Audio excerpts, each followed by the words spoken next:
Buenos días. Hola, Molly, Ashley y todo lo que, Belén y todo lo que se están abriendo, Pedro. Vamos a comenzar, verán. No se olviden de poner la asistencia, porfa. Bueno, están 14, falta algunos, no importa. La presidenta me escribió venir porque tiene consulta médica, pero me mandó el trabajo. Entonces, verán, ¿cuál es el sueño? La esperanza de hoy, que lo veo difícil, pero bueno, vamos a comenzar por donde podemos comenzar. Si ustedes van a Leva, van a encontrarse, aquí no, espérate, aquí, van a encontrarse con el proyecto de hoy, que es lo que hoy quiero compartir con ustedes. Aquí está. ¿Ven? 19 de mayo. Entonces, yo tengo una gran, todo lo que estamos viendo y todo lo que queremos presentar es tener clara la imagen de Jesús, la figura de Jesús, para entender quién es Jesús o quién puede ser Jesús para nosotros. Pero para eso, para rescatar esa imagen nos ha formado la cultura, la sociedad, la tradición, la familia. Pero el planteo es que el Cristo que me han predicado no siempre corresponde al Cristo, al Jesús que predicaba. Entonces, lo que estamos haciendo es cómo vamos a acceder a esa imagen de Jesús. Y la primera respuesta es el capítulo 1 del libro de José María Castillo, La humanización de Dios, que son como los lentes, la teoría del conocimiento, es la epistemología, etcétera, etcétera, etcétera. Entonces, es una manera de comprender y rescatar y descubrir esa imagen. Pero esa manera de investigar es científica, es intelectual, es racional, aunque trata de profundizar, pero se queda ahí. Ese Jesús de los investigadores a mí no me interesa, porque es un Jesús de los investigadores. El que me interesa es que a través de esas reflexiones, a través de la tradición, saquemos hoy una imagen real, completa y mucho más distinta de Jesús. Entonces, en el fondo es a través de la ciencia, a través de la fe, redescubrir la imagen de Jesús. En el libro del proyecto de Jesús, que es la pregunta 16-17, ahí tenemos dos preguntitas, ¿no? En el capítulo sexto. Primero, ¿cómo está nuestra cultura? ¿Qué es lo que entiende nuestra cultura? Y como les decía, es interesante que después de presentar su búsqueda de quién es Jesús, por qué murió Jesús y qué es la resurrección, terminan diciendo, bueno, esto hoy, ¿cómo está la fe? Y la fe está en crisis. Bueno, ¿cómo es nuestra cultura? Pero ¿cuál es nuestra propuesta? Entonces, en medio de la crisis está la oportunidad de encontrar soluciones. Ya, la palabra crisis en Japón, en japonés, significa peligro, pero también significa oportunidad. Entonces, esa es nuestra realidad. Redescubrir en nuestra cultura, en nuestra crisis que hoy estamos viviendo, una figura humana, que esa figura tiene una especial singularidad de su existencia, de su contenido, de su mensaje, y que después yo lo confieso como Jesús Hijo de Dios, eso es otra cosa. Ese es el puente que tenemos que hacer entre el Cristo de la fe y el Jesús histórico. Ese es el puente, que es mucho más allá de una mera síntesis, porque no es una mera síntesis intelectual, es una superación. Ya por eso en filosofía se llama la manera de entender dos cosas opuestas es a través de la analogía, donde una supera a la otra, pero es mucho más lo que no sé que lo que sé. Pero hay un punto en comparación. Esa es la manera en que desde la fe podemos decir que la teología es ciencia. Si bien nuestro objeto final de estudio es Dios, nuestro objeto inmediato de conocimiento es la realidad de ese Dios. Y la primera realidad de ese Dios es a través de Jesús. Ese es el planteo general. Entonces, ese es el lente con el cual tenemos. Pero lo más importante es para qué de todo esto. Entonces, es lo que vamos a hacer en la siguiente clase después de las exposiciones. ¿Ya? Entonces, ese es el proyecto de hoy. ¿Qué les parece si comenzamos con la pregunta 16 y 17? Hola, Marley. Entonces, yo les leo la que nos puso. ¿Y quién tiene la 17? Déjame ver, por aquí yo le había puesto, ella me mandó. Ah, no. Bueno, uno de ustedes tiene la 17, ¿ok? ¿Quién es? Una persona de ustedes. Yo, profesor Cristina Díaz. Ya, Cristina. Ok, entonces yo leo la respuesta 16 y tú compartes la 17. ¿Ya? Entonces, la 16 es la de Camila. Ya estaba por aquí. Aquí está. Entonces, wait. Perfecto. Ok, déjame compartir con ustedes. Este es el trabajo de Camila. De las preguntas, ella le tocó la 16. ¿Es fácil creer en Jesús hoy? El análisis. En la actualidad, la creencia en Jesús puede variar de persona a persona y dependerá de varios factores, individuales y culturales. Algunas personas encuentran que creer en Jesús es fácil debido a su fe arraigada, experiencias personales o influencia familiar. Otros pueden encontrarlo difícil debido a dudas, falta de evidencias tangibles o perspectivas diferentes. Muy bien planteado. Eso se llama en filosofía planteo de la cuestión. Y ahí viene lo que quiere. Es importante tener en cuenta que la facilidad o dificultad de creer en Jesús puede ser subjetiva y única para cada individuo. Algunas personas encuentran una profunda conexión espiritual y encuentran sentido y propósito en su fe en Jesús, mientras que otros pueden tener dificultades para reconciliarlo con sus propias creencias o experiencias de vida. Va viendo un tipo de respuesta, va buscando la respuesta en el segundo párrafo. Además, factores externos como la cultura, la educación y el entorno social y las influencias contemporáneas también pueden influir en la percepción de la creencia en Jesús. En algunos contextos culturales o religiosos, la creencia en Jesús puede ser más aceptada o promovida, lo que puede facilitar la fe. Aquí hace un planteo muy interesante entre creencia y fe, muy interesante, así es. Sin embargo, en otros contextos puede haber barreras sociales, políticas o filosóficas que dificulten la creencia. Bueno, plantea la dificultad y en el resumen vamos a ver su postura. En resumen, la facilidad de creer en Jesús hoy en día es un asunto personal y complejo y puede variar significativamente según la persona y el contexto en que se encuentre.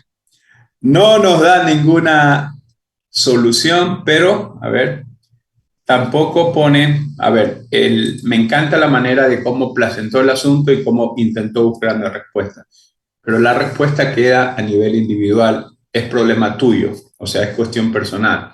Sí, no, porque vivimos un contexto. Ustedes no han visto ética conmigo todavía, van a ver algún día, o no, conmigo o con cualquier profesor. Si tú crees que la ética solamente se trata de decisiones personales, ¿qué haces en este mundo?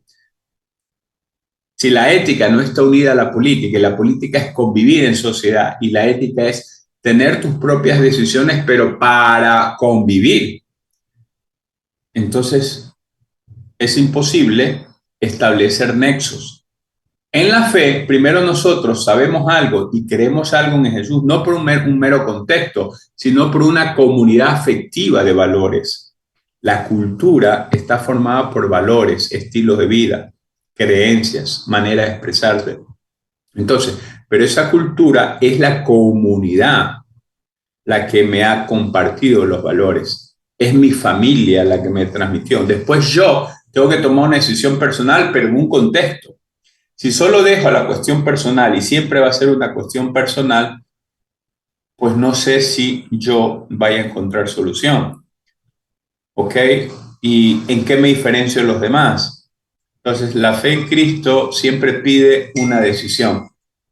En el Evangelio, en el capítulo 8 de San Marcos, no me acuerdo exactamente, está en la parte sentense como literariamente está bien distribuido. Son 16 capítulos. Y el capítulo 8 te dice, ustedes, ¿quién dice que soy yo? Jesús no hace ahí un marketing comunicacional como hoy se usa en las empresas para vender los productos. Tú estás diciendo qué es la fe, qué significa creer, y en el fondo es tomar postura ante la persona de Jesús. ¿Ya? Pero para vivir en sociedad, porque el proyecto de los discípulos es la comunidad eclesial, la misión. Bueno, Entonces se ve que está en búsqueda y le faltó la imagen. Chicos, le faltó la imagen, ojo, pila. Era una imagen y una frase que te haga responder la pregunta y que te ayude a compartirla, a entender lo que tú has comprendido. ¿Alguien tiene alguna cuestión? ¿Se comprendió el planteo que hice? ¿Está? Muchas gracias. Entonces, Cristina, tenías la 17, dale.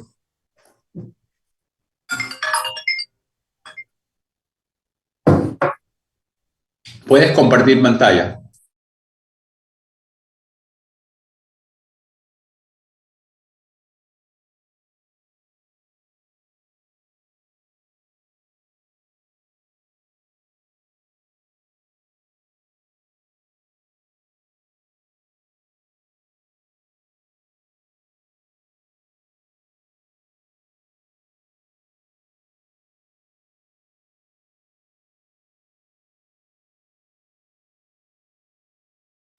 Si lo haces un poquito más grande, mejor.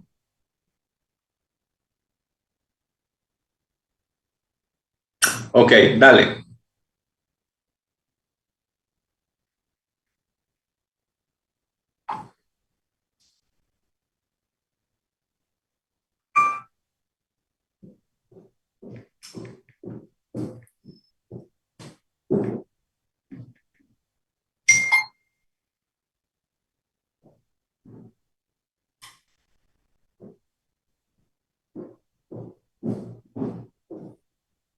Cristina, puedes.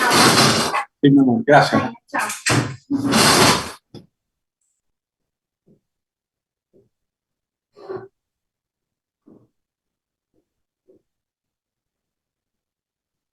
Es que el internet me va un poco mal. Te escucho bien y está bien presentado. Tengo que leerlo nomás. Decir lo que puedes resumirlo, puedes leerlo como tú quieras. Sí, es que yo resumí mientras investigaba entonces. Dale. Los niveles de conocimiento. Los niveles de conocimiento son los que se derivan del avance en la producción del saber e incorporando nuevos conocimientos complejos. Son tres tipos de niveles: el sensorial o sensible, conceptual y holístico. El sensorial o sensible, estos son mediante los sentidos, se puede obtener información acerca de un objeto, en especial el de la vista, pues acumulamos en nuestra mente mucha información relacionada con las imágenes, colores, estructuras y dimensiones, permitiéndonos formar nuestros recuerdos y experiencias, estructurando de esta forma una realidad interna, privada y personal. Conceptual. Consiste en representaciones invisibles, inmateriales, universales y esenciales. Aquello que todos comprendemos de la misma manera sin añadirle características propias, donde no es necesario aprender el concepto de forma literal, pues la persona puede construirlo a partir de explicaciones y principios ya conocidos, adaptándolo a su propio entendimiento sin alterar su definición. Holístico.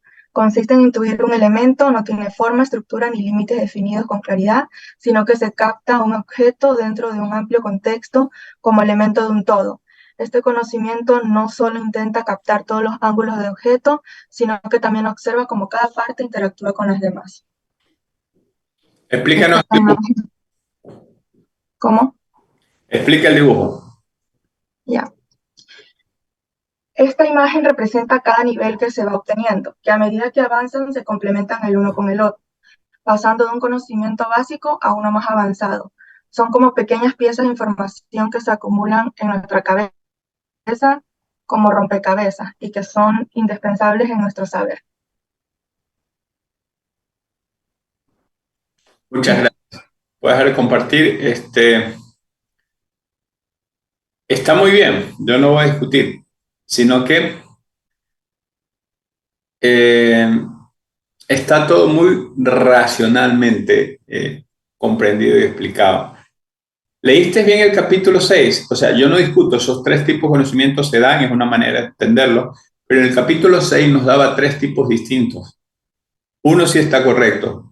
El número 2 que tú ponías, el conceptual, él lo ponía como número 1, o sea, el conocimiento teórico. Pero luego venía el conocimiento experiencial y después venía, en vez del holístico, el conocimiento místico, que es el conocimiento profundo, que es el conocimiento interno. ¿Está? Este planteo de los tres tipos de conocimientos que nos está haciendo el autor es que esa es la manera correcta de tratar de llegar a una comprensión del misterio de Cristo, que nunca lo vamos a comprender del todo, pero sí vamos a captar un sentido. Si lo dedicamos solo racionalmente, que es el peligro de la teología, de la filosofía, de lo que hoy estamos haciendo como cristología, reflexión sobre la fe, podemos llegar a ciertos conceptos que ustedes los van a explicar, pero son conceptos y son conceptos opinables que puede venir otra teoría y los va cambiando, y así ha pasado en el entorno de la iglesia. Pero ese es un conocimiento para comprender la idea, para comprender de qué estamos hablando. Es un conocimiento racional, pero el verdadero conocimiento es reflexivo. Sin perder la razón, tú entiendes la vida, la experiencia, ¿ok? Que es el conocimiento que él habla, el conocimiento experiencial, a través de la reflexión de tu vida. Es lo que Sócrates decía hace muchos siglos. Una vida no reflexionada no merece ser vivida. ¿Qué nos pasa en la vida? ¿Por qué Cristo no lo contagiamos? ¿Por qué Cristo no significa en mí? ¿O por qué yo creo que las cosas tienen que ser de otra manera y mi fe no me está ayudando? Ahí estás haciendo una reflexión sobre tu vida de fe. Y en esa vida de fe, la oración, los sacramentos, la Eucaristía, es clave. Pero si no hay eso, no hay vida de fe. Pero entonces, luego la comunidad, los problemas sociales, ahí tenemos que ver dónde está Dios. Entonces, ese es el segundo nivel, reflexionar sobre la experiencia. Y eso ya es bastante y va mucho más allá del conceptual, ¿ok? Y el de lo místico, que tiene el místico, es el profundo, es el conocimiento interno. Tiene que ver con el holístico, que es una visión del todo. Ese todo es la realidad objetiva y es la realidad subjetiva, pero es la realidad trascendente. Dios es el todo. O sea, está correcto, pero la impresión es que no lo leíste el capítulo 6, la parte esa.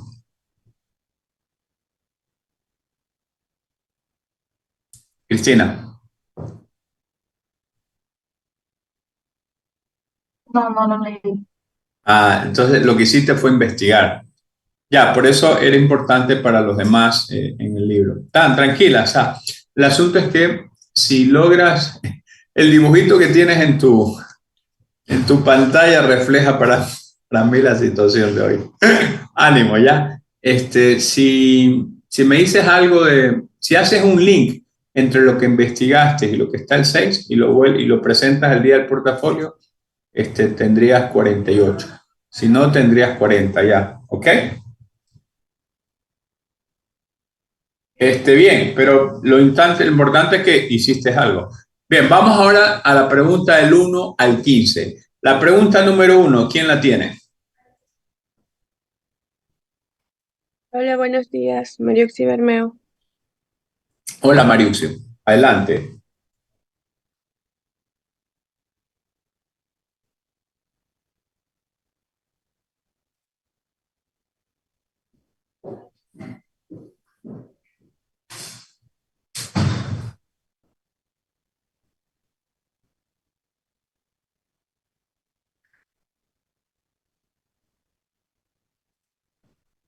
Bueno, buenos días. La pregunta que tengo es, ¿qué pautas da la ciencia histórica? Bueno, yo sí estuve leyendo y la que me pareció referencial respecto a la pregunta es lo siguiente. Las ciencias religiosas analizan al cristianismo desde una perspectiva objetiva, antropológica, psicológica y sociológica, y establecen comparaciones entre cristianismo y otras grandes religiones de la humanidad. Desde este punto de vista, es evidente que el cristianismo no es fe, no se opone a la religión, sino que lo primero se vincula y se canaliza con lo segundo. Sin embargo, sabemos que en la teología se ha expresado muchas veces que el cristianismo es fe y no religión. Esto lo saqué de otro texto y se ha dicho que Jesús era un mago, en otras ocasiones un revolucionario. Inclusive más de una vez se postuló que Jesús nunca existió y que la mayoría de los lugares, personajes y eventos del Nuevo Testamento fueron inventados. Sin embargo, la ciencia está permitiendo establecer la historicidad de Jesucristo. Eh, bueno, yo Siga, qué Mariuxi. frases respecto a esto, y la que más me llamó la atención fue esta, yo de la ciencia, del doctor William de Phillips, un premio Nobel de Física. Muchísimas gracias. Muy bien resumido. ¿Ahí está lo que tú piensas o solo es el resumen?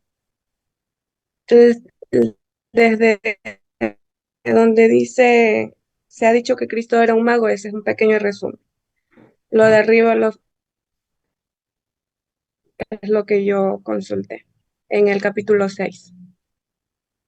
Ya, y tu opinión personal, lo que tú crees dentro de ese párrafo, ¿estaría reflejado en alguna frase?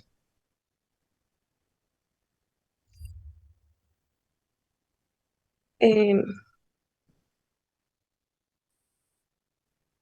realmente encontré, ya, pero realmente sobre todo lo que leí me llamó mucho la atención que nuestras creencias o los comportamientos que tiene un ser humano respecto a las creencias a veces suelen ser un poco confundidas por las cosas que nos han pasado. Sin embargo, si nosotros quitamos de la mesa todos los acontecimientos que marcaron nuestras vidas y nos construyeron, ¿qué es lo que queda? ¿Qué es lo que queda? Y al final del día todos somos seres de luz, que eso, o somos energía, seres de luz, amor, y amor es Dios, sin necesidad de una religión. Ya, ese es el planteo. Y muchas gracias por expresar, muy amable por decir lo que piensas y sientes. Ojalá vayas descubriendo lo mismo que el planteo que le decía a, a Cami, la presidenta, ¿no? Es decir, si todo queda solo encerrado en mi manera de pensar, ¿qué hago en el mundo? ¿Cómo me relaciono en el mundo? ¿Qué valores vas a compartir cuando tengas hijos a tu familia? Entonces, eso es importante. Cualquier decisión que tú tengas, tiene que establecerse una comunidad de aprendizaje, de vida. Nosotros llamamos de fe. Entonces, hoy en día, sin embargo, por eso yo les explicaba el tema de la cultura. La cultura que hoy vivimos en el occidente es muy individualista, es muy relativista y eso tiene cosas a favor y en contra. Eso es lo que hay que discernir. Pero yo no me puedo encerrar solo en lo que pienso y siento. Lo que yo pienso y siento, si no está contextualizado, si no está reflexionado, si no está vivido en comunidad, no tiene sentido. ¿A quién le vas a dar tus grandes ideas? ¿Me explico? Y en el caso de la fe, mucho más, porque la fe se transmite por experiencia de comunidad. ¿Qué tipo de fe nos han transmitido? Eso es otra cosa, eso es lo que tenemos que reflexionar. Por eso es importante buscar la idea de Jesús real, que nos separan 21 siglos y como ves en pocos párrafos, has captado que hay muchos problemas. Entonces, la frase final de tu párrafo pensé que era tuya, y es correcta, y ese es el sentido de la pregunta. ¿Ok?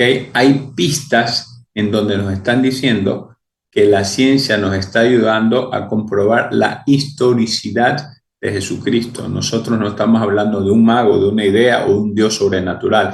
Estamos hablando de la encarnación de Dios, la humanización de Dios. Pensé que esa era tu frase, pero ahí tú estás dando pistas ahí. Muchas gracias, pero excelente. Gracias, gracias. De nada. Pregunta 2. Yo ya comparto pantalla. Yes.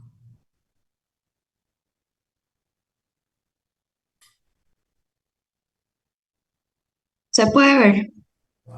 Yes. Ok. A mí me tocó la pregunta de qué nos dice el positivismo para comprender la historia. Bueno, en primer lugar creo que es necesario explicar la imagen, ¿no? Eh, bueno, la imagen se supone que es el evangelio, se sobreentiende, y esto es un ejemplo de positivismo, es algo que, o sea, es una evidencia que nosotros podemos percibir a través de los sentidos. ¿Qué podemos entender como positivismo? Bueno, el positivismo es una posición filosófica que básicamente sostiene la idea que el conocimiento únicamente se puede adquirir mediante los hallazgos, cosas reales o verificables, el cual ha sido de utilidad para comprender la historia. Esta posición filosófica está más relacionada con el conocimiento, el cual se basa en tener criterios basados en las evidencias y los argumentos, que podría entrar en discrepancia con el cristianismo. Y la razón es porque la existencia de Jesús no se ha verificado históricamente como tal, como otros acontecimientos de la humanidad o personajes históricos, por motivo de que las pruebas arqueológicas y documentos son bastante escasas. Sin embargo, uno de los documentos que podrían hacer referencia a lo positivado y que nos permiten tener más fundamento de la existencia de Cristo son los evangelios, que si bien es cierto, no son un tipo de biografía de Dios, pero son un recuerdo de los relatos históricos que tienen interés teológico y que han sido transmitidos por los evangelistas y que han logrado generar una creencia en las personas, una creencia y fe en las personas. Según lo que decía la lectura, esto es lo que se conoce como la convicción, el lograr generar un tipo de convencimiento en las personas. Y de cierta manera ha sido un ejemplo de la fe que tienen las personas y podríamos decir con esto que el Evangelio es una muestra del positivismo, porque los hechos que sucedieron en la época de Cristo han sido relatados en un texto y también han sido relatados en un texto, es decir, no es algo que haya sido inventado, sino que sí fueron eventos que sucedieron. Y también es un ejemplo de convicción porque a pesar de carecer de documentos o registros que daten los acontecimientos o vida de Cristo, estos pocos documentos cristianos han logrado impactar en las personas a nivel de sus creencias. Muy bien, me gustó. ¿Alguien tiene alguna pregunta? Tú le diste la vuelta al positivismo. Los científicos como Laplace estarían diciendo que estás usando tu argumento para usar positivamente para probar la experiencia de Dios, pero ellos la usan para probar la no existencia de Dios, pero tú le diste la vuelta, ¿cierto?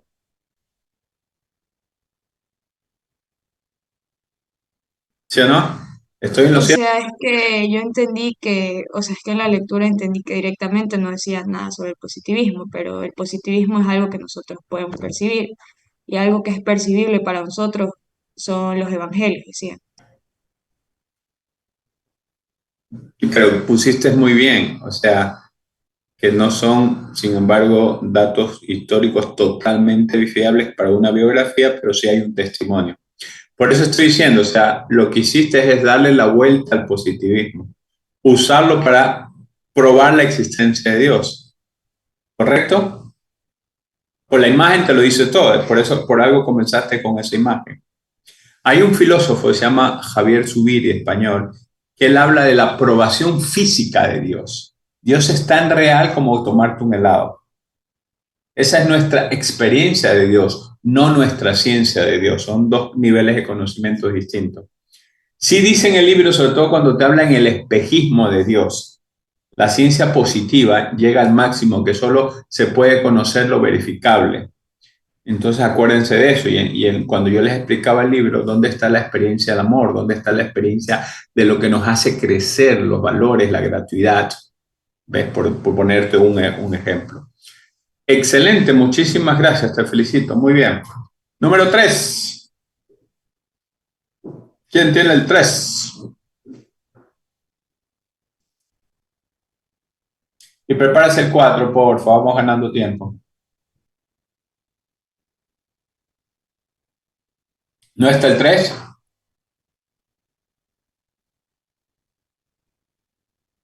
Número 4. Ya comparto. ¿Tú eres el 4, Gabriela? Sí, Ya, gracias. El 3 no está, ¿no? Entonces, bueno, ya no es culpa. bueno, ahí me tocó la pregunta 4, que es poner 5 certezas. No entendí muy bien la pregunta de qué se refería con certezas, pero aquí enumeré 5 frases que yo considero que son certezas sobre lo que decía el texto. Y la imagen que yo le hice a mano, perdone nomás el dibujo. eh, la primera certeza es que los evangelistas fueron creyentes que nos transmitieron una fe mediante sus escritos, pues tienen como objetivo dejar un mensaje de vida para que marque nuestro destino. La segunda certeza es que la que caracteriza la fe no es el conocimiento que se tiene sobre Jesús, sino la convicción libremente asumida, la cual es dejar que, o sea, seguir o dejar que sintamos algo sobre dejar que sintamos algo sobre cierta cosa y dejar que marque nuestra vida, dejar que simplemente creer libremente. La, Ya, no te enredes. Muy bien, tranquila. la tercera es que para los agnósticos la clave está en el conocimiento esotérico, lo cual es el camino que nos lleva a conocer un Dios desconocido. La cuarta es que existen dos maneras de ver a Jesús, el Jesús de la historia y el Jesús histórico. Ahí en el Jesús de la historia y el Jesús histórico, ¿cuál es la clave? ¿Cuál de los dos es más importante? Yo creo que dependiendo como del punto de vista de la gente, pero yo creo que el que más impacto tiene es el Jesús histórico, que es como que ha sido Ah, estudiado. wrong, No, wrong, wrong. El el Jesús, Jesús de la historia. pero ya te equivocaste. El Jesús histórico es la construcción de los investigadores. Es el Ok, Jesús que descubren los investigadores por su conocimiento. Pero el Jesús de la historia es el real, el que pasó por Galilea y que tenemos que descubrir. Pero excelente. ok, Está muy bien la frase, pero no la explicaste bien, pero adelante, me tranquila. enredé. Hasta Ya, ahorita vas en 49, un error más y 48. y la última es que las parábolas para Jesús fueron su arma de combate en su tiempo, pero cuando ya se redactaron y se comenzó a comercializar la Biblia, o quizás un poco antes, cuando ya se comenzaron a escribir los testamentos y así, ya el conflicto que vivía la sociedad había cambiado y la cual era, o cuál es, eh, el fin del mundo. Ese es el conflicto de ahora. Y la imagen que es la Biblia y el mundo al lado, y es que a pesar de todo siempre vamos a estar relacionados con la religión siempre va a estar presente en nuestras vidas, dependiendo de tus creencias, dependiendo de lo que quieras y dependiendo del punto de vista que lo mires, ya sea histórico o un poco más religioso. Muy, muy bien, Gaby, tranquila, 49, no te preocupes. Escúchame, está bien el esfuerzo que has hecho. Las certezas son aquellas, un poco lo que decía Belén, las evidencias que podemos encontrar para decir que nuestra fe no es una ilusión, no es una proyección, no es un ideal. Punto. Segundo, has puesto algunas evidencias muy interesantes. Yo pensé que iban a poner otras desde el punto de vista de la ciencia.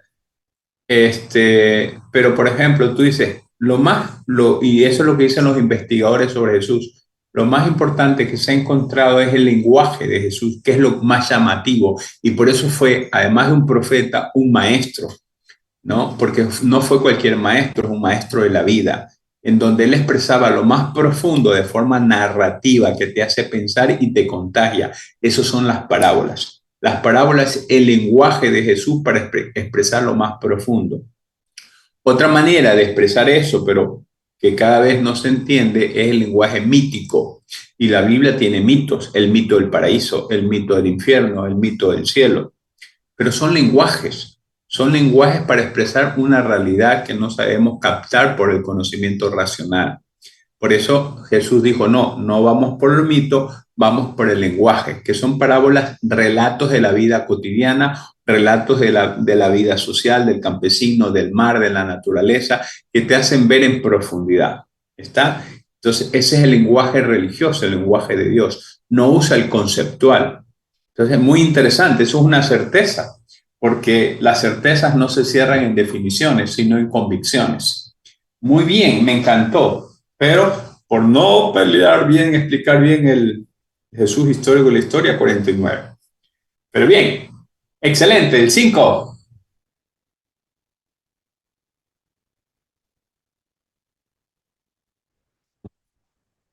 Hola, Jocelyn.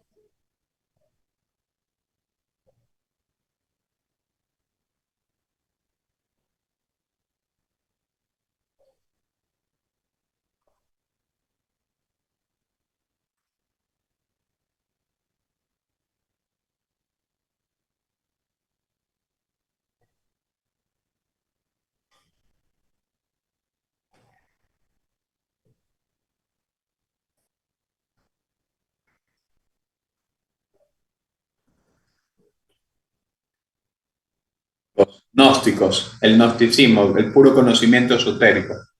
Sí.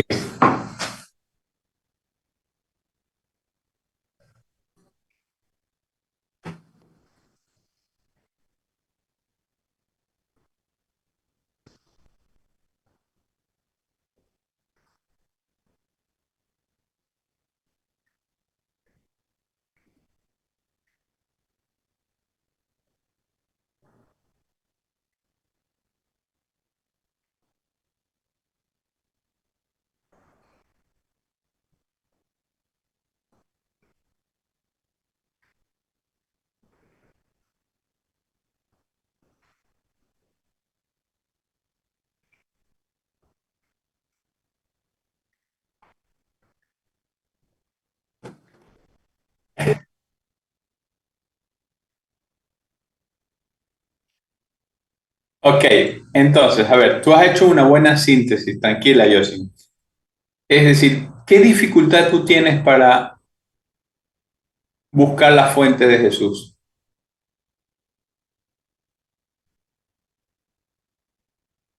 Correcto, muchísimas gracias. Ok, fíjate que nos pasan muchos años, hay muchas cosas, pero cada vez el estudio es más sobre el pasado. Lo mismo pasa en la cosmología, en la física, en la biología. Cada vez se trata de entender los orígenes, de dónde venimos. ¿Ok? Entonces, en nuestra vida de fe, para entender nuestra vida necesitamos testimonios. Los primeros testimonios fueron orales, después fueron escritos. Después fueron de nuevo testimonios sobre lo escrito, pero ya fueron interpretaciones de la historia. ¿Ya? Entonces, lo más difícil para entender la palabra de Dios es la fuente. ¿De dónde sacó Marcos esta fuente? Entonces, ¿de dónde sacó Mateo y Lucas esta fuente, este escrito? Entonces, ahí vienen entre ellos diversas teorías. Pero existen para entender a Jesús no solo las fuentes cristianas, que tú lo has dicho muy bien, sino también las no cristianas. ¿Ok? Dentro de las no cristianas que están en la última parte, están historiadores romanos como Flavio Josefo, que investigaron y dijeron en su investigación, existe un tal Jesús, no tienen fe en Jesús, pero ven el impacto de Jesús en la comunidad que cree en él. Entonces ahí dice, la gente está creyendo que existió un Jesús que lo proclaman hijo de Dios, etcétera, etcétera, etcétera. Ya, entonces hay fuentes cristianas, no cristianas, y hay dentro de esas fuentes cristianas diversas tendencias, ¿ya? Como tú mismo lo has puesto ahí. Muchísimas gracias. Excelente. La 6.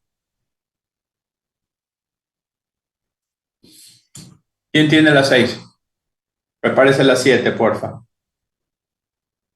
¿La 6 no aparece? ¿La 6 no apareció? La 7. Yo soy la 7, profe, ya presento. Juliana, la 7, ¿no? Sí, la 7. Dale, mi amor.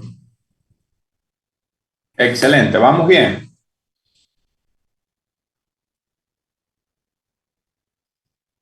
Mm, Bueno, mi pregunta era sobre la diferencia entre el Jesús histórico y el Cristo de fe. Yo lo resumí mucho, espero que se entienda. El Jesús histórico tiene que ver más con la historia del hombre, es el conocimiento que nos han proporcionado los historiadores, investigadores. En cambio, el Cristo de la fe es la creencia libremente asumida en un Dios. Tiene que ver más con la religión, con la creencia que tiene la persona misma. También tiene que ver con los comportamientos y hábitos, conductas y cómo se relaciona con los demás, que también lo decía Jesús. ¿Cuál es el puente? ¿Hay dos imágenes o no hay nada que los una? O sea, yo lo elegí, la primera, la de Jesús histórico, porque como está así crucificado, siento yo que se entendía más como la historia, de que nos cuenta que se crucificó para salvarnos. Excelente, 20. Vamos, sigue. Y la otra imagen la vi más como el Cristo de fe, de que como que nos va a ayudar, aunque no lo veamos, también creo que atrás se ve un poco como que los 10 mandamientos, lo entendí yo así. Ya, excelente, 20, 40. ¿Y qué los une? ¿Mandé? ¿Qué une esos dos Jesucristos? ¿Sí me explico? La misma persona, porque es necesario conocer la historia para también Yes, tener una excelente. referencia.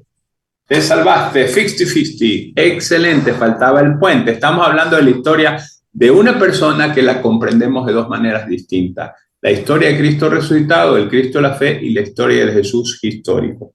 Pero la historia del Jesús, lo que discutía yo con lo que era con Gabriela, el Jesús de la historia es más importante que el Jesús histórico. Si bien el Jesús histórico nos da unos datos, pregunta de arriba, algunas evidencias de que sí existió, que hay unas fuentes que hablan con él, sin embargo, ese no me interesa porque es la idea de un investigador. El que me interesa es el Jesús real, pero me conecta, me dice algo. Por ejemplo, todos los cuatro evangelios hablan de que Jesús murió en la cruz. Testimonios no cristianos hablan también de la pasión de Cristo. Entonces, ahí hay algo histórico real, ahí hay una certeza, ya creas o no creas, pero para los que creemos, esa historia continúa a través del Cristo resucitado. ¿Está claro? Muy bien, excelente. Muchas gracias, Juliana. 8. Vamos bien. Profe, a mí me toca el 8. Dale, Y Jan. a ver, le comparto, pero justo acaban de hablar de lo que a mí me toca. No importa, refuerza a lo mejor. Tú tienes otra imagen, ¿ves? No sé si, bueno, capaz que tengo otra idea. Claro. Pero es esta de qué puente, o en mi caso yo la entendí como conexión, hay entre el Jesús de la historia y el Cristo de la fe. Y bueno, lo que yo puse es que si bien el Jesús de la historia es un Jesús que vivió en Palestina en el siglo I o el siglo I, y en contacto con sus contemporáneos, el Cristo de la fe que podría llegar a estar más asociado con Dios o con la Iglesia como constitución, diría que el puente o conexión se encuentra justamente descrita por creyentes de Jesús para creyentes en Jesús, con el fin de transmitir un mensaje religioso que en este caso sería denominado o llamado fe. Listo, eso Excelente. para mí esa sería la Excelente. conexión. No, muchísimas gracias. Excelente, fíjate. De eso se trata. Viste que explicaste, o sea, las preguntas van relacionadas, no son fáciles, pero vamos aterrizando, bueno, ¿en qué se basa lo que creemos? ¿Se basa en una idea? ¿Se basa en una realidad? ¿Conocemos un fenómeno o conocemos un fundamento? ¿Nos quedamos con lo sensible o profundizamos con lo ontológico? Podemos llegar a conocer cosas, realidades o solo ideas. Todas las palabras primeras que vimos. De eso se trata. Entonces, hay que hacer puente, hay que saber interpretación. Una de las primeras preguntas, creo que era la primera sobre la cuestión histórica, el texto te habla que para entender la palabra historia hay dos maneras. La historia como datos falibles, verificables, experimentables, datos históricos, o la historia como acontecimiento. Ya la historia como saber buscar, interpretar esos datos. ¿De qué valen esos datos si no le damos una buena interpretación? ¿Cuál es la conexión? Ya, excelente. Por ejemplo, permítame un tema, a ver si vamos explicando. Esta cuestión histórica, científica, religiosa, se basa en la experiencia humana. Por ejemplo, eh, la historia que crea una pareja cuando se enamora, después se casa, la familia, los hijos, es una. Pero esa misma pareja, por A o por B motivo, se separó, se destruyó, abrieron su rumbo, cada cual tomó su nueva historia, construyó una nueva historia. Van uno de los dos, pensemos uno de los dos. ¿Vivió algo irreal o vivió algo real? ¿Qué dicen ustedes? Puedes dejar de compartir. Esa misma historia, ¿vivió algo irreal o vivió algo real? Cualquiera puede responder.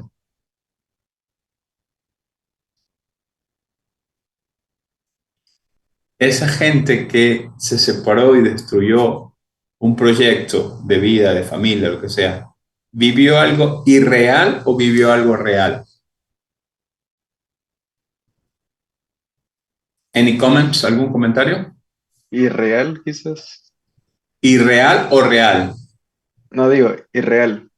Tú dices que es irreal, no Sí, fue historia.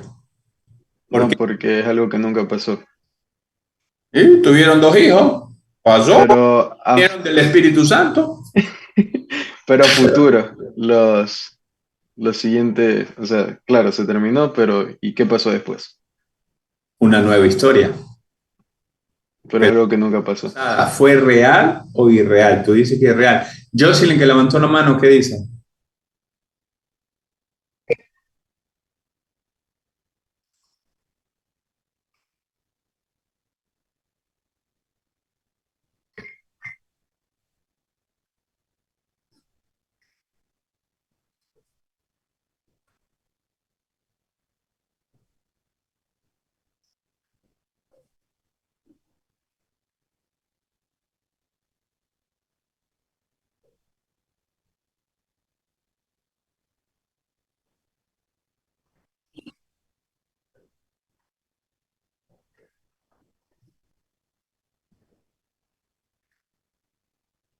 Sí, chicos, excelente, gracias, Jocelyn.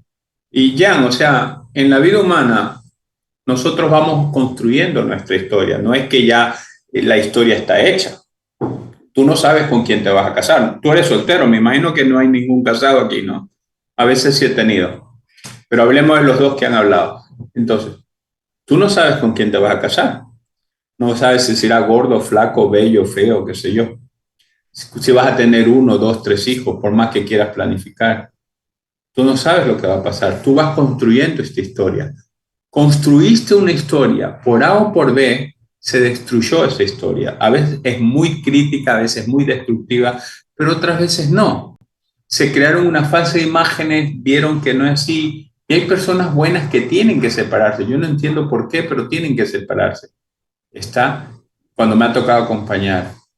Y siguen, cada cual va, pero no quedaron como enemigos. Construyeron una relación real que ahora se cambió. Hay respeto y hay amistad. El amor se basa en la amistad, ¿ya? Entonces, esa amistad y ese amor fue real, que ahora tiene otra historia, otra configuración histórica. Es distinto, pero lo que pasó fue bonito, fue real. Y más si hay hijos, más si hay hijos. Entonces, ¿por qué tienen que terminar en peleas, en destrucciones, en matanzas? No, tiene que la gente aprender a madurar y aprender a construir su historia. Entonces, en nuestra relación con Jesús nos pasa algo parecido. Y lo que dijo yo, si nuestra fe no puede quedar en el aire, tenemos que investigarla y tenemos que fundamentarla. ¿Ya? Muchísimas gracias. 9. No, profe, ya le comparto. Gracias, Yanela.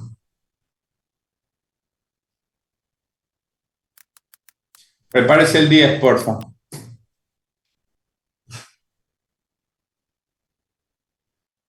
Ok, la pregunta que me tocó fue ¿qué caracteriza la fe del creyente? Y la frase que yo decidí escoger es el mensaje de vida que marca nuestro destino. Bueno, aquí tengo la explicación. El mensaje de vida es un factor característico de la fe del creyente, ya que lo que conocemos de Jesús ha sido mediante testimonios transmitidos por creyentes del siglo I y no solo interviene el contexto histórico, por más ortodoxo o seguro que sea, o en quién conoce más en Jesús, sino en la convicción que está en la mano de la decisión, o sea, la decisión de que nosotros creamos Jesús, la cual para cada uno de nosotros es libre. Entonces, esto es lo que caracteriza la fe del creyente, la convicción propia de este, la certeza y seguridad de lo que piensa de Jesús. Y creo que esto está igual relacionado con las preguntas anteriores, como usted dijo, como que se desenglosan. Porque, por ejemplo, en la pregunta 7 que respondió Juliana, que fue la diferencia como del Jesús histórico y bueno, la El Cristo de la fe. creencia a Jesús, es diferente porque podemos conocer, la fe, perdón, es diferente porque nosotros podemos conocer o tener, no sé, historia de Jesús por nuestros antepasados, pero la diferencia es que nosotros tenemos la decisión de creer en esto, no de seguir. ¿Cómo se dice? Los dichos que decía Jesús y eso. Explícame el dibujo. Hasta ahorita vas muy bien. Bueno, yo quise escoger esta imagen porque por lo que yo interpreto está Jesús tomando la mano de uno de sus seguidores o creyentes, como lo puedan llamar, y creo que demuestra bastante bien como la certeza que ellos tienen de confiar en Jesús, de que a pesar de, no sé, sea que sepan cosas de la historia o no, o de que hayan personas incluso que, porque creo que es una realidad que en la actualidad hay personas que no creen en Jesús, que cuando ven a otras personas que sí creen, las juzgan. Entonces creo que ellos, a pesar de todo lo que les puedan decir, ellos sí van a confiar en Jesús y van a seguir como su camino y están detrás de él. ¿Cómo buscaste, ya, muy bien tu Muy interpretación, creyentes. cómo buscaste esa foto, esa pintura, ese cuadro? ¿Perdón? ¿Cómo buscaste ese cuadro, esa Eh, pintura? yo puse, o sea, puse en el buscador la fe del creyente y me aparecieron varias imágenes, pero yo tenía cierta concepción de esa pregunta, entonces cuando me apareció esa siento que era como yo podía interpretar la pregunta o la respuesta. Está muy bien, excelente. Fíjate, este que está aquí, ¿quién es? Este es Tomás y este es Cristo resucitado y esto es Pedro y Juan, se supone. Acuérdense en el Evangelio de San Juan, cuando Cristo resucitado se apareció a los discípulos, Pedro, Juan y los otros, no estaba Tomás. Y Tomás dijo, si yo no meto la mano en su costado, mi mano en su costado, yo no veo sus llagas, yo no creo. La siguiente semana se aparece Jesús a todos de ellos y le dice, Tomás, ven, pon tu mano en mi llaga, mira, ya soy yo, el mismo Jesús que estaba con ustedes, el mismo Jesús que murió en la cruz, hoy está vivo, Cristo resucitado. Y ahí Tomás dijo, Señor mío, Dios mío. Y Jesús le responde, tú crees porque has visto, dichosos los que no han visto y creen. Entonces, la fe es una experiencia de ver para creer o de creer para ver, las dos cosas. Porque Tomás nos enseña que la duda es importante para llegar a una certeza. Y Jesús atiende el requerimiento de Tomás. ¿Ya? En lo que venimos hablando, esto sería lo que una de ustedes explicaba, el positivismo, que le dio la vuelta, creo que fue Belén. Esto es un positivismo cristiano teológico. La ciencia dice que no existe, la fe dice que existe. Cada uno ve el fenómeno y lo interpreta de distintas maneras. Tenemos que buscar un nexo entre ciencia y fe. Una de las frases que puso anteriormente era esa, a mí, el científico de la física. La ciencia me ha ayudado a creer más, decía uno. Y eso es lo que hoy hace la física cuántica.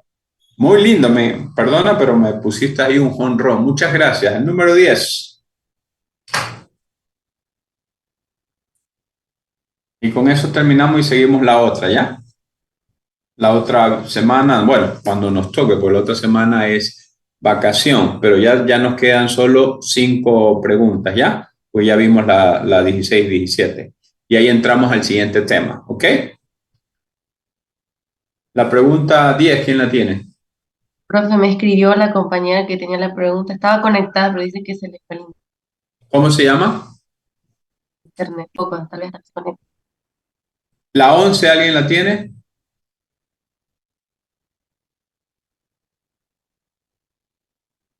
La 11.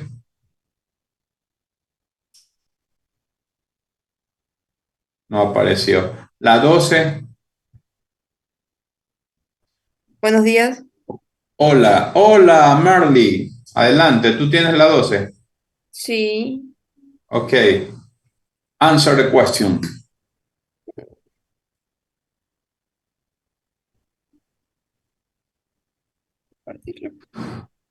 Bueno, esto, lo que voy a leer ahora fue lo que busqué, lo investigué, pero después de esto me gustaría citar leer un pequeño versículo. A ver, ¿qué es lo propio de la fe? La fe es una cualidad hermosa y significa más que dejarse llevar por nuestras emociones o creer vagamente en Dios. Es difícil porque las emociones cambian día a día. Además, creer en Dios no es suficiente ya que la Biblia nos dice que aún los demonios tiemblan cuando creen. Por otro lado, la fe también se enfoca en lo que se espera, es decir, los hechos que aún no han sucedido. Esto que acabo de decir ahora de la Biblia nos dice que aún los demonios tiemblan cuando creen, está en Santiago capítulo 2, versículo 14, Y dice, si uno dice que tiene fe, pero no vive con obras, ¿de qué le sirve? ¿Acaso lo salvará esa fe? Si un hermano o una hermana no tienen con qué vestirse ni qué comer, y ustedes les dicen que les vaya bien, caliéntense y aliméntense sin darles lo necesario para el cuerpo, ¿de qué les sirve? Lo mismo ocurre con la fe. Si no produce obras es porque está muerta. Y sería fácil decirle a uno, tú no tienes fe, pero yo tengo obras. Muéstrame tu fe sin obras y yo te demostraré mi fe a través de las obras. ¿Tú crees que hay un solo Dios? Pues muy bien, por eso lo creen también los demonios y tiemblan. Eso. Y la imagen de aquí es en base a esto mismo que acabo de leer, porque para mí es eso, la fe es lo que se espera, lo que se puede llegar a hacer. Y ahí puedes hacer muchas cosas dando ese salto, ¿no es cierto? Sí, En fondo, la fe es arriesgarse. Lo propio de la fe no es quedarte en dudas, es creer. Jocelyn te aplaudió. Muy bien. Muchísimas gracias, Marley. Me encantó. Bien, bueno, entonces quedan 3 preguntas para la próxima y entramos al siguiente. ¿Alguien tiene alguna pregunta? Pusieron su asistencia. Los trabajos están bien, me apenas los que no aparecieron. Me imagino que no están aquí, ¿no es cierto? Entonces, bueno, no sé. Igual díganle que suben para que no aparezca el cero, que suban el trabajo en el portfolio, pero ahí ya perdieron por lo menos 20 o 30 puntos, ¿ya? Entonces, veamos, no sé. Salvo que si ha pasado algo, tienen que mandar una carta, así como me mandó Cami, pero mandó el trabajo, ¿ok? Bueno, muchísimas gracias. Pasen un lindo feriado el próximo viernes, este viernes el próximo, que nada. ¿Ok? Y nos vemos cuando nos vemos, pues después de 2 semanas será. ¿Ok? ¿Alguna pregunta? Si no, estamos bien. Muchísimas gracias, muchas bendiciones, ¿ya?